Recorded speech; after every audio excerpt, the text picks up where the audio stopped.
Welcome to Mile High Speed RC.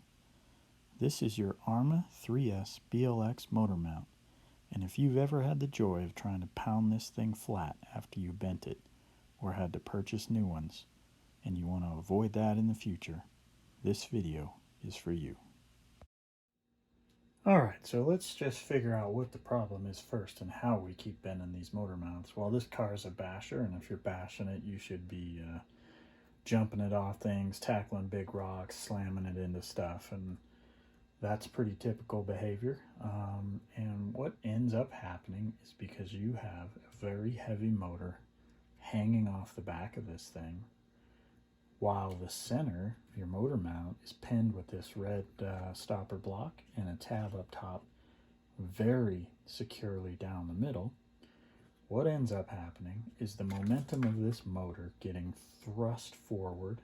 That's the typical one. Or if your car is crashing and cartwheeling, spinning, the motor's getting thrashed around. But what really happens is this hard pin in the middle that they've given you with a motor heavy hanging off the end, when you run into something and your motor, or even if you just take a jump and nosedive it, your motor goes vaulting forward and your motor mount gets bent under that weight. It gets thrust forward and it takes the motor mount with it. So, it doesn't take rocket science to picture this big heavy thing sitting here with me pinning it, and all that momentum just wants to bend that motor mount. So, pretty simple and easy fix that costs you just about nothing is you'll notice that your car and your chassis comes with two holes, one there and one there, and I hope you can see those in the video. I don't know what those holes are for, but the beauty is those holes accommodate one of these just perfectly. That's just a 4mm screw that you probably have laying around your box somewhere.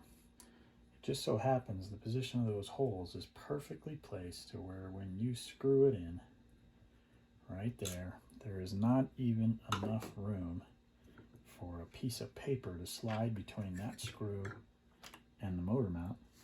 And you screw it down through your chassis, and all you've done is pin that motor mount to keep it from doing this. The screw into your chassis blocks it and keeps it in place. There's another one on that side that I've got to screw in. So putting those two screws keeps everything locked down and sturdy. And I went from bending 3 of these motor mounts to not having bent one since. One last little tip, if you really want to go the extra mile, as you know, there are 3 screws that come in from the back here that attach your motor mount into the plastic housing. If you get a few longer screws and push them through, get a washer and a nut and sandwich that motor mount hard into that plastic case so that this unit all acts as one, and then combined with these screws, you should be in good shape. So I haven't used those nuts and washers to hold this sandwich together for a while now. I've just been using the 2 screws down in here, and it's worked just fine. I've had a lot of success. I've been bashing this car harder than I was before, I promise you. And that screw right there especially is the one that you want. Will keep that thing from thrusting forward and should save you some money and some motor mounts.